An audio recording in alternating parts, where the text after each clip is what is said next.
A 2-year-old boy sat in the most expensive hospital room money could buy, surrounded by the finest doctors in the world, and not a single one of them could give him back what he had lost. His eyes were open, but he could see nothing. Darkness. Complete, total, suffocating darkness. His father, one of the wealthiest men in America, had already spent $43 million trying to fix what science said could not be fixed. Specialists from London, surgeons from Tokyo, researchers from Geneva, all of them had walked out of that room shaking their heads, whispering the same unbearable words, irreversible damage.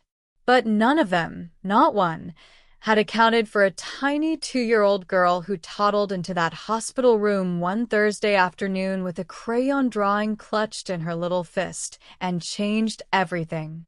Before we go any further into this story, and trust me, you're going to want to stay until the very end because what happens in the final moments will absolutely shatter you and then put you back together again. We want to know, where in the world are you watching this from right now?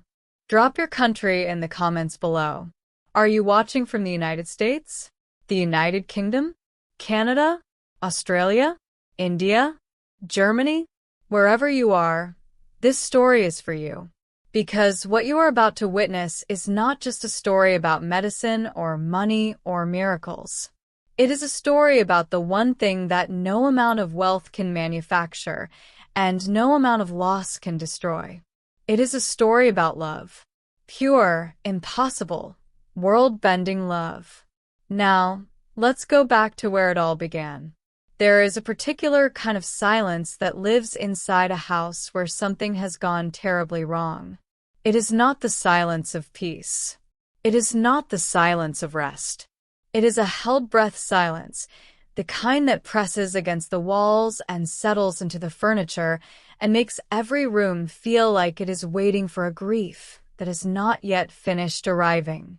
That was the silence that lived inside the Harrington estate in Connecticut. The estate itself was something that most people only ever saw in magazines. 47 acres of manicured grounds rolling down to a private lake. A main house with 14 bedrooms, a glass-walled library that held over 8,000 books, a heated pool that sat beneath a retractable sky ceiling, and artwork on the walls that cost more than most families would earn in 10 lifetimes. The gates were iron and tall. The security was invisible, but everywhere. The cars in the garage were each worth more than small buildings. And none of it, not one single dollar of it, mattered anymore. Because 7-year-old Eli Harrington could not see any of it. Eli had been born the kind of child who made people stop and smile without knowing why. He had his mother's dark curly hair and his father's sharp jaw and eyes that were the color of a winter ocean, deep gray blue and alive with something that seemed older than 7 years. He was the kind of boy who asked questions that made adults pause. Why does the sky change colors but the ground stays the same? If you love someone, can they feel it even when you're far away? Dad, when something breaks, does it remember what it was before? His father, Richard Harrington, was not a man accustomed to not having answers. At 51 years old, Richard had built a technology empire from a single idea he had sketched on a diner napkin at 23. He had survived hostile takeovers, global recessions, a divorce that had nearly broken him, and the death of his own father 3 years prior. He had learned, over the decades, to meet every obstacle with strategy. Every problem had a solution if you were willing to pay enough or work hard enough or think long enough. He had never encountered something that defeated him completely. Until the accident. It had happened on a Saturday in October, the kind of crisp golden-air day that feels like the world is showing off. Eli had been in the backyard with his nanny, chasing leaves that were spinning in the wind. There was a decorative stone fountain near the east garden, one that the landscape architect had installed 3 years prior, one that Richard had walked past 1,000 times without a second thought. Eli had climbed up on its edge the way children climb everything, because the world is a series of things to stand on top of when you are 7, and he had reached for a leaf that drifted just beyond his fingertips. And then, he had fallen backward. The way Richard had been told it happened, by the nanny, who was barely coherent through her sobbing, was that Eli's head had struck the iron rim of an ornamental garden border that ran along the fountain's base. He had not cried out. He had simply gone still. The helicopter had been there within 11 minutes. The surgical team had been assembled before it landed. 3 surgeries in 36 hours. And when Eli had finally woken up in the white room with the beeping machines and the tubes taped to his small arms, he had turned his head toward his father's voice and said, in a voice so calm it broke Richard's soul in half, "Dad, why is it dark?" The ophthalmological damage was catastrophic. The impact had caused a traumatic optic neuropathy so severe that the signal between Eli's eyes and his brain had been, in every clinical sense, severed. His eyes were physically intact. They could respond to light. But the information went nowhere. It arrived and dissolved. The world existed for Eli's eyes and simply refused to continue the journey. Doctors used phrases like no viable pathway and irreversible neural disruption, and we are so deeply sorry. Richard had fired them and hired others who used the same phrases. He had flown Eli to 3 countries in the first 4 months. He had funded a private research initiative. He had personally called 7 of the most cited ophthalmologists in the world and offered them blank checks. The blank checks came back uncashed. "There is nothing to do," they said. "We are so deeply sorry." Eli, meanwhile, was learning to live in the dark. He was, by any measure, a remarkable child in the way he handled it. He cried, yes, at night, when he thought no one could hear him. He cried in the particular way that children cry when they are trying to be brave and cannot hold it anymore. But during the days, he adapted with a quiet determination that made the adults around him feel simultaneously awed and devastated. He learned the layout of his room by touch. He learned to identify people by their footsteps. He asked his father to describe things: the sunset, the garden, the dog they had adopted the previous spring, and he would listen with his whole body, nodding slowly, reconstructing in his mind what his eyes no longer delivered. It was during this time that Rosa Mendez came to work at the Harrington estate. Rosa was 28 years old, a single mother who had crossed from difficult circumstances into slightly less difficult circumstances through the sheer force of her willingness to work longer than anyone else around her. She had been hired as part of the expanded household staff. Someone was needed in the mornings, someone reliable, someone who could help manage the increased complexity of a home reconfigured around a blind child's needs. She was quiet and careful and efficient. She did not ask unnecessary questions. She did not treat Eli with the particular brand of loud, performative pity that he had already begun to flinch away from. And she brought her daughter to work with her. Her daughter's name was Lily. Lily was 2 years and 4 months old. And Lily changed everything. Lily Mendez had arrived at the Harrington estate the way very small children arrive everywhere, without announcement, without strategy, without any understanding that she was supposed to be impressed. She walked through the grand front entrance on her mother's hip, looked at the soaring marble foyer with its twin staircases and crystal chandelier, and immediately pointed at a spot near the base of the left staircase and said, with tremendous authority, "Dog." There was, in fact, no dog there. But there was a dog, a 3-year-old golden retriever named Chester, asleep in a room down the hallway, behind a closed door, invisible from the entrance. Rosa had laughed nervously and apologized to the head housekeeper, Mrs. Patton, who had stood watching this small person with the expression of someone trying to calculate a number they had never encountered before. She does that, Rosa said simply, adjusting Lily on her hip. She just knows things. Mrs. Patton had not replied, but she had watched Lily for a moment longer than was strictly necessary before turning to lead Rosa toward the kitchen. The arrangement, as it had been explained to Rosa, was a practical one. The estate was large enough that Lily could be kept in the staff sitting room during working hours, with toys and a playmat Rosa had brought, and Rosa could check on her between tasks. It was not ideal, Rosa knew, but the alternative was a daycare she could not yet afford, and so she had asked, carefully and humbly, and Richard Harrington, who was not home and had approved it through his estate manager without comment, had said yes. What no one had anticipated was Eli. They had been told Eli kept to his room or the adjacent sunroom in the mornings. He had developed a routine since the accident, predictable, self-contained, structured. He had an aide named Marcus who helped him navigate, a tutor who came 4 days a week, and a therapist who visited on Fridays. He did not often wander beyond his established paths. But on the third morning of Rosa's employment, Eli followed the sound. Lily, in the staff sitting room with her collection of fat crayons and a large pad of drawing paper, was singing. It was not a real song. It was the kind of song that 2-year-olds compose in real time, a melodic, rhythmless, completely sincere narration of whatever they are doing. Lily was drawing something, and she was singing about drawing it, and the song went something like, circle, circle, yellow circle, sun is round and sun is warm. Mama says the sun loves everyone, circle, circle, going round. Eli had stopped in the hallway. Marcus, walking beside him, had noticed him stop and asked quietly if he was all right.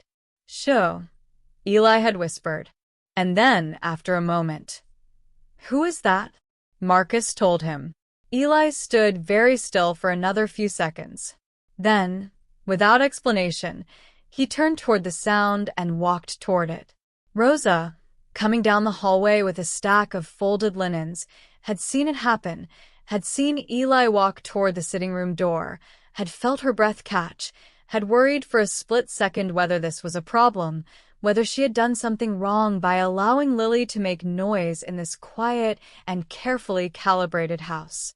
And then she had seen Lily look up from her drawing, look at the boy standing in the doorway. This thin, serious, dark-haired boy with his ocean-colored eyes pointing at nothing, and without hesitation, without the confusion or the staring or the loud questions that adults braced for when children encountered other children who were different, Lily had simply held up her drawing and said, with complete confidence, "For you." Eli had blinked. "I can't see it," he said. His voice was careful, flat in the way that voices go flat when they are protecting something tender. Lily had looked at the drawing, then at Eli. Then she had nodded once, as if this was simply new information that required a practical solution, not a tragedy requiring a response. "I tell you," she said, and she began to describe it. She was 2 years old. Her vocabulary was limited. Her sentences were short and crooked and gloriously ungrammatical. But she described that drawing. A yellow circle sun above a green lumpy hill with 3 flowers that looked more like asterisks, with the focused sincerity of someone delivering the most important information in the world, pausing to make sure he was following, repeating the parts she felt he might have missed. Eli sat down on the floor, just inside the doorway. He sat down the way people sit when their legs have stopped consulting them before moving. "Say the sun part again," he said. And Lily said it again. Rosa stood in the hallway with the linens pressed against her chest and felt something move through her that she could not name, something that was grief and hope at the same time, which she had not known until that moment were capable of occupying the same space. Over the following days, a ritual developed.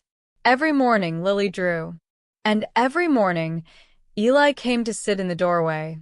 Then, by the end of the first week, just inside the room, and Lily described what she was drawing in her 2-year-old way, and Eli listened with everything he had.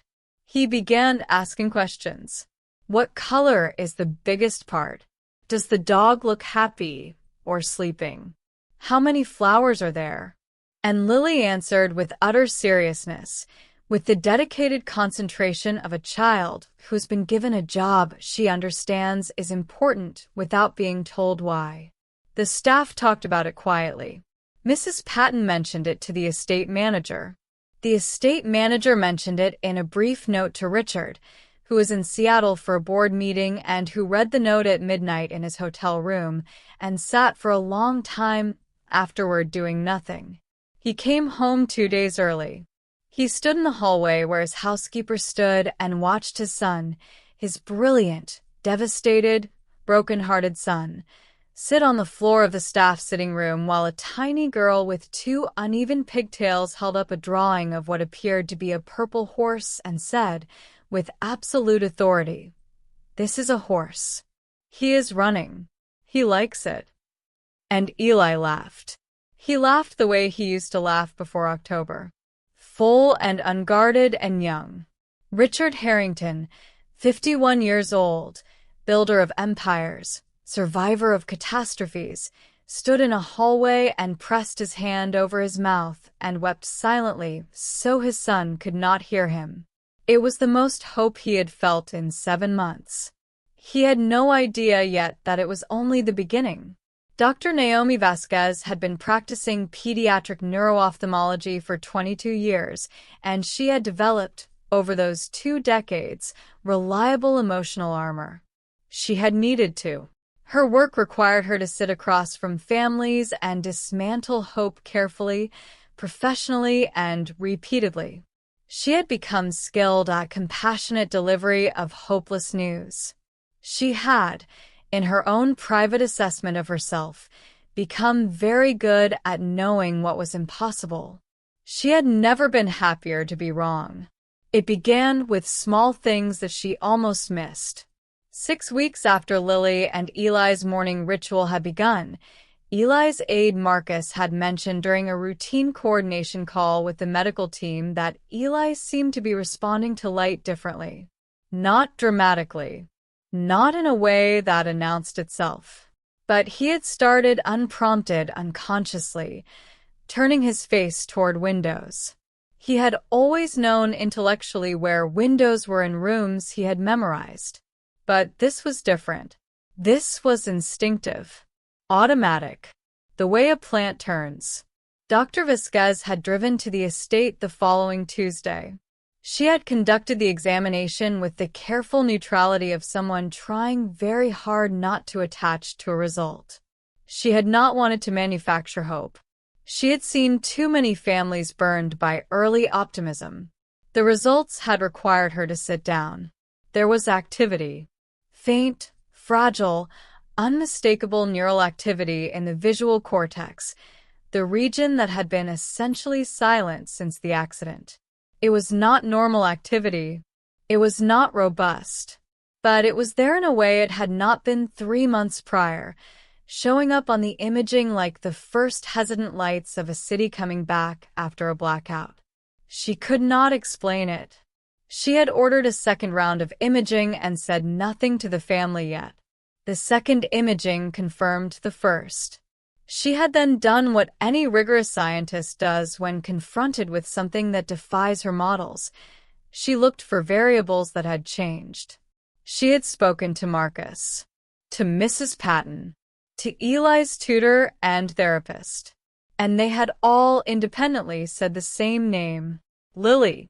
Dr. Vasquez had asked to spend a morning observing them together, explaining to Richard only that she was conducting a general behavioral assessment. She had sat in the corner of that staff sitting room with her notepad and watched a 2-year-old hold up drawings and describe them to a blind 7-year-old who sat cross-legged on the floor and listened as if his whole life depended on it. And she had watched Eli's face. She had watched what happened to him when Lily spoke. She had watched the quality of his attention, the way it was not passive, not receiving, but reaching, stretching forward. She had watched his breathing slow and settle. She had watched his hands, which he usually held clenched in his lap, open and rest relaxed against his knees.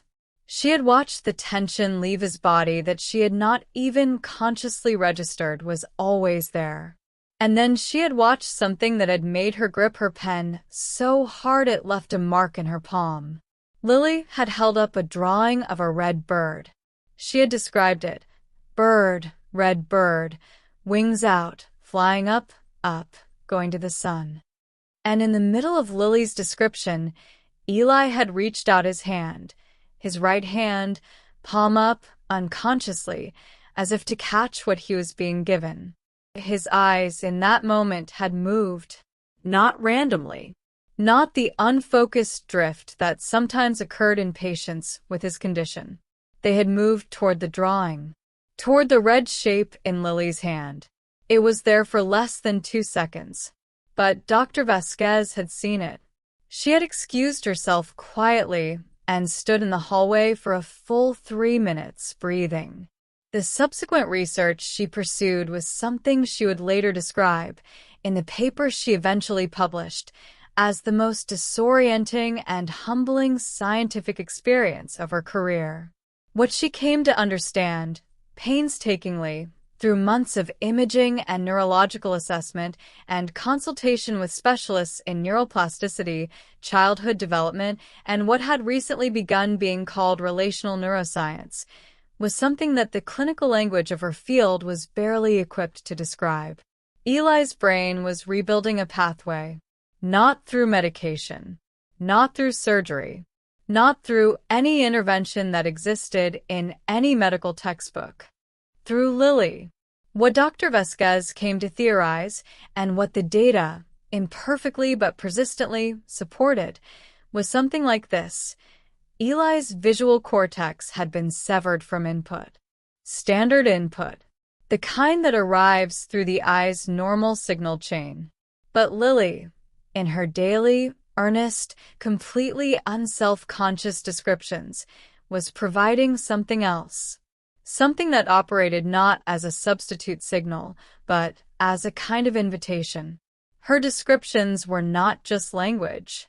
They carried emotional frequency, the absolute sincerity of a child who had no agenda, no pity, no awareness that what she was doing was unusual. She was simply sharing what she saw, fully, generously, without condition. And Eli's brain, specifically the isolated, starving visual cortex, was responding to that invitation. It was receiving Lily's descriptions not as language, but as sensation. The visual cortex was activating.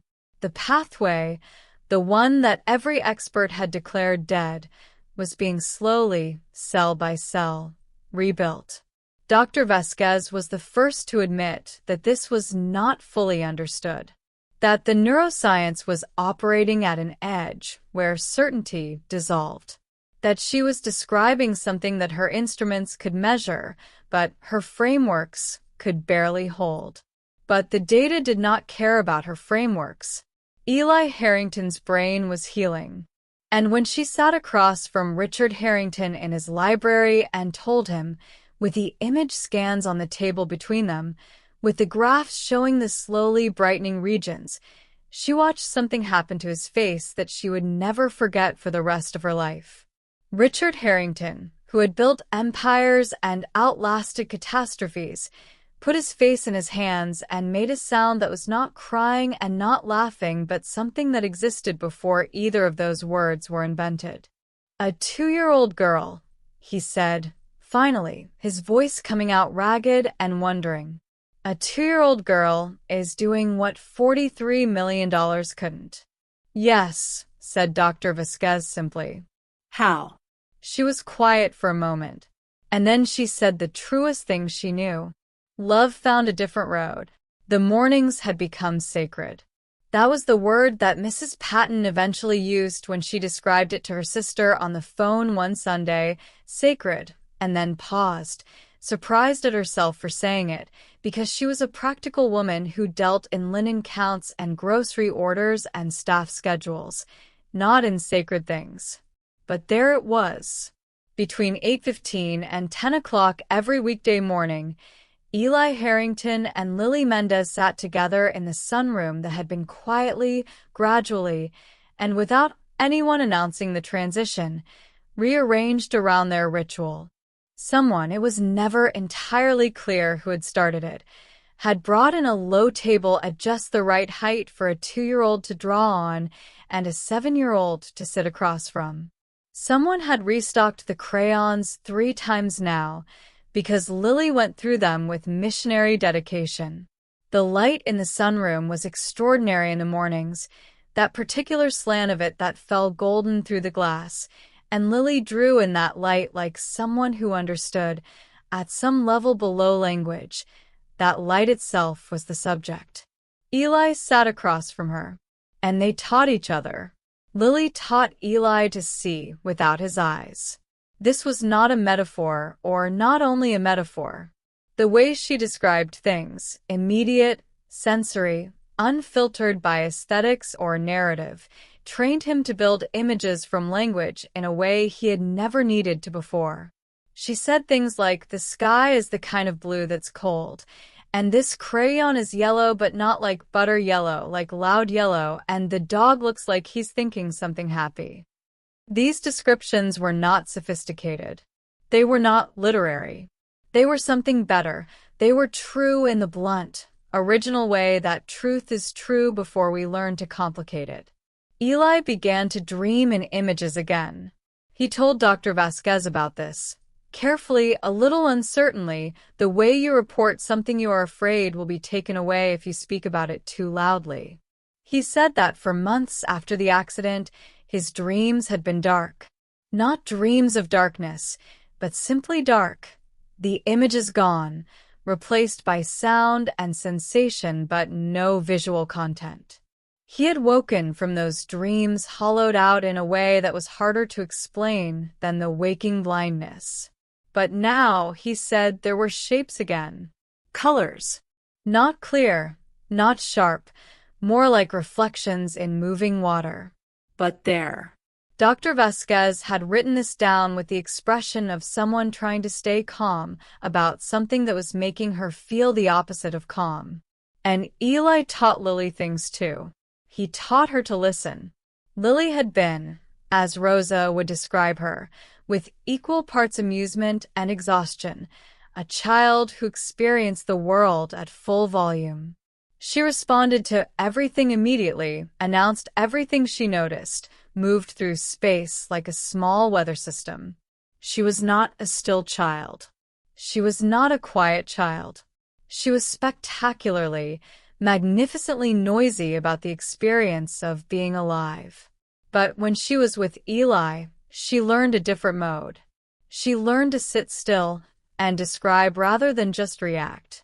She learned to notice the second thing after the first thing and the third thing after that. She learned that how you say something changes what it is. She learned, in the wordless, total way that 2-year-olds learn enormous things, that there are people who need your eyes as well as your presence, and that giving someone your eyes is one of the finest things you can do. Rosa noticed the change in her daughter with a complicated heart. On one hand, she watched her little girl becoming something, developing a quality of attention and care that Rosa recognized, with a mother's particular pride, as extraordinary for any person and almost impossible for a toddler. Lily had always been a child of feeling, empathetic in the big, undisciplined way of children who haven't yet learned to protect themselves from other people's pain. But this was different. This was focused, intentional, as if whatever Lily carried naturally was being, in these morning hours, shaped into something purposeful. On the other hand, Rosa worried. She worried the way mothers worry when their children love something that belongs to someone else. The Harrington estate was not her home. This arrangement, however generous, however improbably right, was not permanent. Eli was a billionaire's son. Lily was a maid's toddler. The world, in Rosa's experience, had a tendency to remember those distinctions even when, In warm sunrooms on golden mornings, they temporarily dissolved. She had tried, once, carefully, to discuss it with Mrs. Patton. Mrs. Patton had looked at her for a long moment. "Mr. Harrington asked to speak with you," she had said. "Thursday, 10 o'clock. Rosa had not slept well on Wednesday night. She had arrived at Richard Harrington's library on Thursday morning prepared. Steeled was more accurate for a polite, well-cushioned, expensive-sounding ending. She had rehearsed her reaction on the walk there. She would be gracious. She would thank him. She would not let her face do the thing it did when she was trying not to cry. Richard Harrington had been standing at the window when she entered, looking out at the garden. He had turned when she came in, and she had been struck, not for the first time, but more specifically this time, by how much older he looked than his photographs. The photographs showed a man in command of rooms. The man at the window looked like someone who had been through something. "Sit down, please, Mrs. Mendez," he had said. She had sat. He had sat across from her, and for a moment neither of them had spoken, and in that silence Rosa had heard, from down the hallway, faintly, the sound of Lily's voice, narrating some drawing to Eli in her stream of consciousness way. Richard had heard it too. She could tell by the way something shifted in his face. "My son is healing," he said. His voice was level but with effort. "The doctors believe he may recover partial vision. Possibly more. They won't put a number on it yet." Rosa pressed her hands together in her lap. "I know. Mrs. Patton told me something of it. I'm so glad. Dr. Vasquez has been very clear about the primary factor." He looked at her steadily. "Your daughter," he said, "has done what the best medical minds in the world could not. And I want you to know that I am aware that she has done it because she is who she is. Not because of anything Eli did, or I did, or anyone in this house engineered. She walked in here and she loved him, without knowing that was what she was doing, and because of that my son is getting his sight back." Rosa felt her eyes fill. "She just drew him pictures," she whispered. "Yes," said Richard. "She just drew him pictures." He stood up and walked back to the window, and was quiet for a moment. "I want to talk about what I can do for your family," he said. "Not as payment. Nothing you could be paid for this. But because there is a 2-year-old girl down that hallway who is extraordinary, and her mother works too hard for too little, and I have spent $43 million on things that failed, and I would like very much to spend some portion of what remains on something that is true." Rosa sat in that chair while her carefully prepared composure dissolved completely. And down the hallway, Lily held up a drawing of a yellow sun to a boy who was impossibly, slowly, learning to see it. It happened on a Tuesday. There was nothing particular about the Tuesday to mark it as different from the Tuesdays that had come before. The morning arrived the way Connecticut mornings arrive in early spring, tentatively, with thin pale light feeling its way through clouds, the world still carrying the faint blue cold of winter in its shadows, but with something warmer pressing underneath, beginning to insist. Eli had woken early. He had been waking early for several weeks now, which his therapist noted with interest, and his aide Marcus noted with a particular fondness of someone who has watched a person slowly return from a far-off place. Eli used to sleep late, not from laziness, but from the particular heaviness of depression, the way it makes mornings feel like walls. But lately, he had been waking before his alarm, lying in the pre-dawn quiet and listening to the house breathe, which was something he had become extraordinarily good at. He could identify, by sound and feeling alone, what time of morning it was, what the weather was doing, whether Chester the dog was asleep or awake, whether anyone was moving in the hallway. He had built himself an exquisite world out of non-visual sense. He had become, his tutors said, remarkable, and meant it in the most literal way, the way that means worth remarking on. But on this Tuesday morning, Eli woke and lay in the dark and noticed something. Not darkness. The window, he knew exactly where it was, east-facing, 6 feet from the left edge of his bed, was not dark. He held very still, afraid to breathe, afraid to startle whatever this was back into nothing. It was something that was not color and not quite light, but was the difference between them. A quality of the air in the direction of the window. A presence.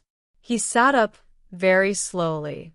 He turned his face toward the window, and he could see, not clearly, not sharply, not with the full luminous definition of a normal morning, but he could see the suggestion of light, the sense of it, the way the window made the darkness around it different.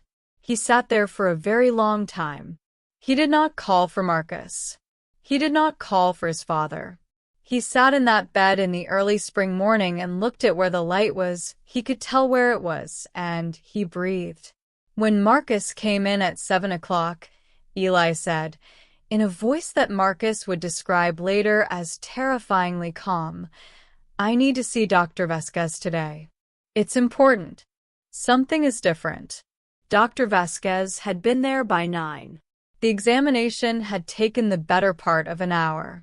She worked methodically, carefully, without inflection, which was something she had learned to do to protect both her patients and herself. But her hands were not quite steady, and she knew it, and she thought Eli probably knew it too because he was 7 years old and heard everything. When she finished, she sat back and looked at him. "Eli," she said, "I want you to look toward that lamp, the one on the table. Don't think about it too hard. Just look." Eli turned his face toward where the lamp was. "Tell me what you notice," she said. He was quiet for a long moment. "It's brighter there," he said, "than the places that aren't it." Dr. Vasquez pressed her hand over her eyes for just a moment. "Yes," she said. "That's right. That's exactly right. The pathway, the one that her imaging had been watching rebuild itself in increments too small to celebrate, had reached something. Not a destination. Not a restoration of what had been before, but a threshold. A functional minimum. The signal was getting through. Light was getting through. Richard Harrington had been called from his office at 11 o'clock. Dr. Vasquez had told him only that he needed to come to the estate. She had not told him why, because there were things that should not be delivered through a phone. He had arrived in 20 minutes. He had walked into the sunroom where Eli was waiting, where Eli was sitting at the low table with Lily, who was drawing and singing her crayon song, and who had not been told anything because no one tells 2-year-olds things that need to be told first to fathers, and he had stood in the doorway. Eli had heard him. "Dad," he said. And then he turned his face toward him. His eyes settled. Inexactly, imperfectly, but with intention, with direction. And then Eli said, "The light is different where you are. It's like there's something there, where you're standing." Richard had crossed the room. He had knelt on the floor in front of his son's chair, which put him at eye level, which put his face that was undone with tears and trying to stay composed anyway, directly in front of Eli's. "Can you see me?" he asked. His voice barely made it out. Eli studied the shape in front of him, the blur of light and dark that was organizing itself into something. "There's a shape," Eli said slowly. I can see that there's something. Someone." And then, very quietly, "I think it might be you." Lily at the table had stopped drawing. She was watching Eli the way she always watched Eli, with the full, uncomplicated attention of someone for whom he was simply the most important person in the room. She watched his face. She watched the thing that was happening to it. And then, because she was 2 and because she understood in her 2-year-old way that something very big was happening and that it was a good big, she picked up a crayon, the brightest yellow she had, and she drew a sun. A large, spreading, extravagant sun with rays going out in every direction. She held it up. "Eli," she said. "Son." Eli turned toward her. He turned toward her the way flowers turn toward warmth. And he said, in a voice that none of the adults in that room would ever, for the rest of their lives, be able to recall without their eyes filling, "Lily." "I can see the yellow." The room was very still. Lily looked at the drawing. She looked at Eli. She nodded once, with the solemn satisfaction of someone who has completed an important task. "Good," she said, and went back to drawing. A year later, the Connecticut spring had come around again, fuller and more insistent than the year before, the way springs always are when you have been paying attention to the season in between. The grounds of the Harrington estate were in bloom. The garden that Eli had not been able to see for 14 months was a riot of color now. Tulips and early roses and the ornamental cherry trees along the East Walk, and their pink was the first color he had fully, sharply, completely seen. He had cried when he saw them. Not the way he had cried in the night, in the months after the accident. Those cramped, careful, trying to be brave tears. He had cried the way you cry when something that was taken from you is returned, which is a different kind of crying entirely. It is full-bodied and unstoppable, and it tastes, somehow, like relief and grief at the same time, because you cannot be given back something without also, in that moment, fully feeling how long it was gone. His recovery was not complete. It would not be complete in the way of full restoration, in the way of everything exactly as before. The neural pathway that had rebuilt itself was real and functional and continuing to strengthen, but it was also a new thing, a different road to the same destination, and what Eli saw now had a quality that was its own, slightly different from what he had seen before. Colors arrived with a particular vividness, as if the months of darkness had scrubbed something from the lens of perception and left it more open. Details took longer. Distance needed practice. But he could see. He could see the cherry trees. He could see Chester bounding across the lawn. He could see his father's face. And he could see Lily. Lily, who was now 3 years and 4 months old, and who had grown approximately 2 inches and developed very strong opinions about which socks she was willing to wear, and who had recently added purple to the list of colors she described as loud, which Eli had adopted as a permanent part of his vocabulary and would use for the rest of his life. The world had changed for Rosa and Lily in the year that had passed. Richard Harrington had not made a single impulsive gesture.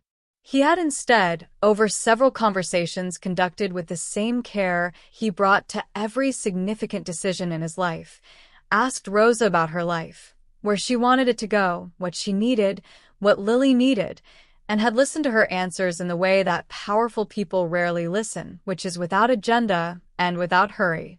Rosa had been offered, and had accepted after careful thought, a position as the estate's household manager, a role that was genuine, that came with genuine responsibility, a salary that was meaningful, benefits that were real.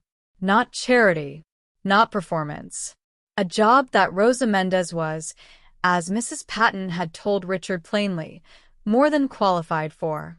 A house on the estate grounds, one of 3 staff houses that had sat largely empty for years, had been offered, updated, and made available to Rosa and Lily. It was small and warm and had a garden. Lily had immediately designated 3 specific spots in the garden as places where she intended to grow things, and had so far planted 2 of them with seeds that were, with great seriousness, being monitored daily. Lily's education had been provided for. Not as a gift, exactly. Richard had been careful about framing, because Rosa was a woman who would not accept a gift that made her small, but as something structured, agreed upon, mutual. There was a fund. There was a plan. It extended as far as Lily wanted it to extend. Rosa had sat with all of this for several weeks before she had gone to Richard and said, very simply, "Why?" And he had said, equally simply, "Because your daughter saved my son. And because what she did, She did it freely, without being asked, without understanding what it meant. She gave the most valuable thing anyone has given in this house in a very long time. And if I have learned anything this year, it is that the things that matter most never arrive through channels you could have planned for. He had paused. And because, he added, Eli would be heartbroken if Lily left. And I find that I would be too. Rosa had nodded. She had gone home and sat in her small warm house and looked at the patches of garden where things were growing and felt something settle in her that had been restless for a long time. The Monday morning of the last week of April, Eli came to Lily's garden. He walked there himself now, no aide, though Marcus was still on staff and still nearby. He walked with a kind of careful attention that had become characteristic, his gaze moving the way people move, through things they value, slowly enough to actually see them. Lily was crouching at the second garden patch, a look of intense scientific concentration on her face, examining what appeared to be a very small green shoot that had arrived overnight. She heard Eli's footsteps and looked up. "It grew," she announced. Eli crouched beside her. He looked at the shoot, small, improbably green, luminously alive against the dark soil. "What is it?" he asked. Lily consulted some internal authority. "A flower," she said confidently. "What color will it be?" She considered this with great seriousness. "A loud color," she decided. Eli looked at the green shoot for a long moment. Then he looked at Lily, at her face in profile, the particular quality of concentration that she brought to things she cared about, the way her nose scrunched when she was deciding something. He had spent nearly a year learning to see again. He had learned that vision is not just the eye. It is the brain deciding what matters.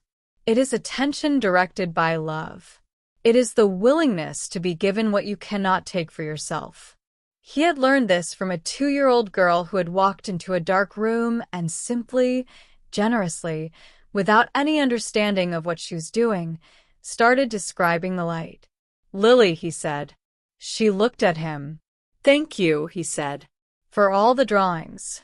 Lily regarded him with the clear, unbothered gaze of a child who does not understand what she is being thanked for, because from where she stood, she had not done anything exceptional. She had done the only thing that had made sense. She had seen something and she had shared it. "You're welcome," she said. Then, "I'm going to draw the flower when it comes." "I know," said Eli. "I'll be there."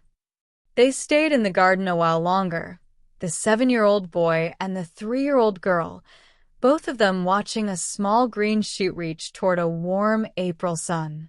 Inside the house, Richard Harrington stood at the library window and watched them. He thought about the $43 million. He thought about the specialists from London and Tokyo and Geneva and all their careful, compassionate, accurate hopelessness. He thought about what it means to be powerful enough to buy every available answer and still find yourself in a room where the only answer is not available for purchase. He thought about a crayon drawing of a yellow sun. He thought about his son's voice, "Lily, I can see the yellow." There is a thing that happens to people who have been through the kind of loss that rewrites the basic premises of their life, who have stood in the place where certainty ends and found themselves on the other side of it. They develop, if they are lucky, a particular quality of attention. They stop moving through the days quickly. They notice the light. They notice when the people they love are in a room. They understand, with a depth that cannot be taught and can only be survived into, that the beautiful things are not guaranteed. Richard Harrington had been through that place, and what he had found on the other side of it, what had been waiting for him there, not as a reward for suffering but simply as what remained, was this: a boy in a garden learning to see, a small girl with a fistful of crayons, drawing the world for him, piece by piece, in loud colors and patient love. and the absolute, certain knowledge that some things exist in this world that are beyond explanation, beyond purchase, beyond the reach of any kind of planning or power. Some things are simply grace. A 2-year-old girl had walked into a billionaire's house with nothing, and she had given everyone in it everything.